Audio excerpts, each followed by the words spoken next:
By day he made ordinary wine. But at night, he prepared special blends for special customers. And for 4 years, no one wondered what was really inside those special barrels. Welcome to Silent Legends. Before we unveil the story of a winemaker whose cellars held more than vintage bottles, who turned his vineyard into the most crucial weapons pipeline in wartime Macedonia, tell me in the comments from which city are you watching this video today? And if you believe some heroes hide in the most ordinary places, subscribe to witness stories that time forgot, but history never will. Lake Ohrid, Macedonia, 1943. The morning mist rolled across the ancient lake like breath from sleeping giants. On the hillside above, rows of grapevines caught the first golden light, their leaves rustling with secrets only the wind could carry. Stefan Petrov walked between the vines as he had every morning for 23 years. At 55, he was a fixture of the region, a methodical winemaker who spoke little but whose Vranec red was known throughout the Balkans. His hands were permanently stained purple from decades of harvest, his back bent from years of tending the ancient terraces that his grandfather had carved into the mountainside. To visitors, Stefan appeared exactly as he was supposed to appear, a simple vintner devoted to his craft. His stone cellar was cool and orderly, lined with oak barrels that aged wine as they had for generations. His small house overlooked the vineyard, modest and unremarkable. His routine never varied: up before dawn, work until sunset, sleep early. But Stefan Petrov was keeping a secret that would have cost him his life if discovered. Since the German occupation began in 1941, Stefan had been running a weapons smuggling operation that supplied Yugoslav partisans throughout the mountain regions of Macedonia. His wine shipments, which traveled freely across German checkpoints, carried more than vintage bottles. Hidden inside specially modified barrels were rifles, ammunition, explosives, and medical supplies that kept the resistance alive. The operation had started almost by accident. In the autumn of 1941, Stefan had discovered 3 wounded partisans hiding in his vineyard, shot during a German patrol encounter. Instead of turning them in, he had hidden them in his wine cellar until they recovered. When they asked how they could repay him, Stefan had made a suggestion that would change everything. "I ship wine all over Macedonia," he had told them. "German soldiers drink my wine. German officers requisition my barrels for their own supplies. No one searches wine shipments."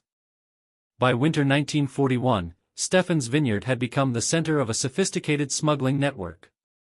Partisan contacts would arrive after midnight, usually on moonless nights, carrying weapons seized from German supply convoys or dropped by Allied aircraft.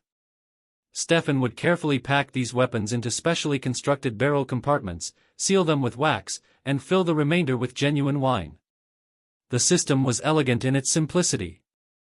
Stefan's wine had a legitimate reputation, and his customers included German officers who appreciated good Macedonian vintage. His delivery routes took him through German checkpoints where guards recognized him, sampled his wine, and waved him through without detailed inspection. But the most brilliant aspect of Stefan's operation was his customer list. He didn't just deliver weapons to partisan camps hidden in the mountains. He delivered them directly to German-occupied towns, hidden inside wine shipments to restaurants, hotels, and private homes where partisan sympathizers waited. The weapons would be unloaded during normal wine deliveries. Restaurant owners would receive barrels for their cellars, not knowing that after dark, resistance fighters would retrieve rifles and ammunition from specially marked containers. Hotel managers would accept wine shipments, unaware that their barrels contained medical supplies for partisan field hospitals. Stefan coordinated everything through a simple code system. Different wine labels indicated different contents. Vranec red contained rifles and small arms. Smederevka white held ammunition and explosives. His special reserve bottles contained coded messages with target information and operational updates. Stefan's most dangerous delivery came in March 1943. German forces had surrounded a partisan unit in the mountains near Bitolia, cutting off their supply lines and escape routes. The partisans were running out of ammunition and had wounded fighters who needed medical attention. Stefan received word through his network that a shipment was needed urgently, but the route to Bitolia was heavily patrolled. German checkpoints had been reinforced, and officers were conducting more thorough searches of all vehicles. Stefan loaded his truck with wine barrels that contained everything the surrounded partisans needed: rifles, ammunition, medical supplies, and explosives. But to reach them, he would have to pass through 3 German checkpoints, including one manned by officers who knew him personally. The first checkpoint went smoothly. The guards recognized Stefan and his truck, sampled his wine, and allowed him to pass. The second checkpoint was more thorough. Officers opened several barrels, examined the wine, but found nothing suspicious. But at the third checkpoint, Stefan encountered Oberst Heinrich Müller, a German officer who had developed a taste for Stefan's reserve wine and often requisitioned entire shipments for German headquarters. "Ah, Stefan," Müller said in broken Macedonian, "what excellent vintage do you bring us today?" Stefan's heart pounded, but his voice remained steady. "Just ordinary table wine, Herr Oberst. Nothing special today." Müller smiled and gestured toward the barrels. "I think I'll be the judge of that. Open them." Stefan began opening barrels, pouring samples for Müller and his men. Each barrel Müller chose contained only wine. Stefan had deliberately placed his genuine inventory at the front of the truck. But in the back, hidden under layers of straw and legitimate barrels, were the weapons the partisans desperately needed. After tasting several samples, Müller declared the wine adequate and allowed Stefan to proceed. But as Stefan climbed back into his truck, Müller called out, "Stefan, next week bring me 3 barrels of your special reserve. The general is hosting a dinner, and I want to impress him." Stefan nodded and drove away, knowing that he had just committed to delivering wine to German headquarters while simultaneously running weapons to the very partisans those Germans were hunting. The delivery to the surrounded partisans required Stefan to abandon his truck and carry the weapons on foot through mountain trails. He had done this before, but never with German patrols so close. He could hear their voices echoing through the valleys as he climbed through the darkness, carrying packs loaded with rifles and ammunition. He reached the partisan camp just before dawn. The fighters were exhausted, down to their last bullets, but Stefan's delivery gave them what they needed to break out of the German encirclement. Within hours, they had fought their way through German lines and escaped into the mountains. But Stefan's problems were just beginning. When he returned to his vineyard the next morning, he discovered that German soldiers had searched his property during his absence. They had found nothing incriminating. Stefan was too careful for that, but their presence meant someone had become suspicious. 3 days later, Stefan learned the source of the suspicion. A local collaborator, hoping to earn German favor, had reported that Stefan's wine deliveries seemed unusually frequent and that he often traveled at night. The Germans hadn't found evidence, but they were watching. Stefan knew his operation was compromised. He sent word through his network that all deliveries would be suspended until the situation cooled down. But the partisans sent back a desperate message: they needed weapons for a major operation planned for the following week. Without Stefan's supplies, the mission would fail. Stefan faced an impossible choice. Continue deliveries and risk exposure, or suspend operations and leave the resistance without the weapons they needed for their most important mission yet. Stefan decided to make one final delivery.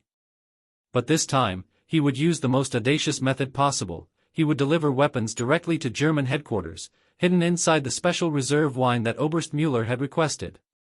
Stefan spent 3 days preparing special barrels that appeared to contain his finest wine but actually held disassembled rifles, ammunition, and explosives. He packed everything carefully, ensuring that casual inspection would reveal only wine, but that partisan contacts could quickly access the hidden weapons. On the appointed day, Stefan loaded his truck with the special delivery for German headquarters. The barrels were labeled as his finest reserve vintage, exactly what Müller had ordered. But inside, carefully packed and sealed, were enough weapons to arm 50 partisan fighters. Stefan drove to German headquarters with steady hands and a calm expression. He had made hundreds of wine deliveries over the years. This was just another one. The guards recognized him and waved him through the gate. Müller greeted him personally, enthusiastic about the special reserve wine. "Excellent, Stefan. The general will be impressed. Take these to the storage cellar and arrange them properly." Stefan carried the barrels into the German wine cellar, knowing that in a few hours, partisan contacts working inside the German headquarters would retrieve the weapons he had just delivered. It was the ultimate irony, weapons for the resistance stored in the basement of German command. The mission succeeded perfectly. That night, partisan infiltrators removed the weapons from Stefan's barrels and distributed them to resistance fighters throughout the region. The German officers never knew that their wine cellar had briefly housed an arsenal for their enemies. Stefan continued his wine-making operation until the German withdrawal in 1944. When the war ended, he returned to ordinary wine production, never speaking of his wartime activities. He lived quietly until his death in 1978, taking his secrets with him. But in 2003, Stefan's grandson Marco was renovating the old wine cellar when he discovered something extraordinary. Hidden behind a false wall were documents, maps, and photographs that revealed the full scope of his grandfather's operation. The documents showed that Stefan had supplied weapons for over 200 partisan operations across Macedonia. His wine shipments had armed resistance fighters from Ohrid to Skopje, providing the weapons that enabled them to tie down German forces and support Allied operations throughout the Balkans. Among the papers was a letter from Marshal Tito himself, thanking Stefan for his contribution to Yugoslav resistance. The letter had never been delivered. Stefan's identity as a weapons smuggler had been kept secret even from high-ranking partisan commanders. Marco also found detailed records of every shipment, every delivery, every risk Stefan had taken. The careful handwriting showed a methodical man who had documented everything, perhaps hoping that someday the true story could be told. Today, Stefan's vineyard still produces wine on the shores of Lake Ohrid. Marco has maintained the family tradition, crafting the same Vranec red that once concealed weapons for freedom fighters.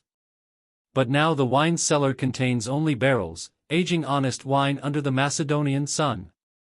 In 2005, the Macedonian government posthumously honored Stefan Petrov for his wartime service. A small plaque at his vineyard reads, "In memory of those who served freedom in silence, hiding courage in ordinary barrels, turning wine into weapons for liberation." But perhaps the greatest honor came from an unexpected source.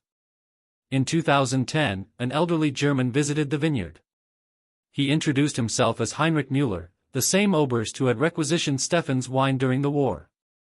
"I came to understand what kind of man Stefan Petrov was," Müller told Marco.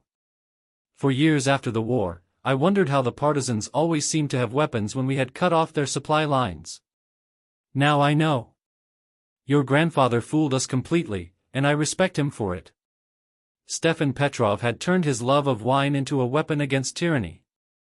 He had hidden resistance in plain sight, serving liberation one barrel at a time.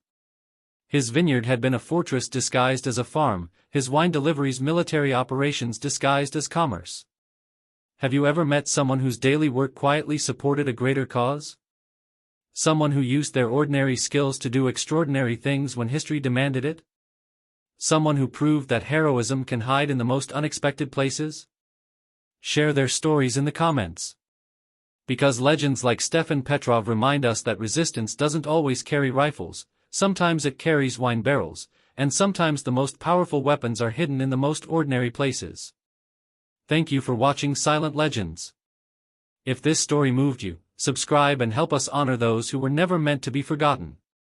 Because sometimes the greatest battles are fought not on battlefields, but in wine cellars, by people who choose to serve freedom one delivery at a time.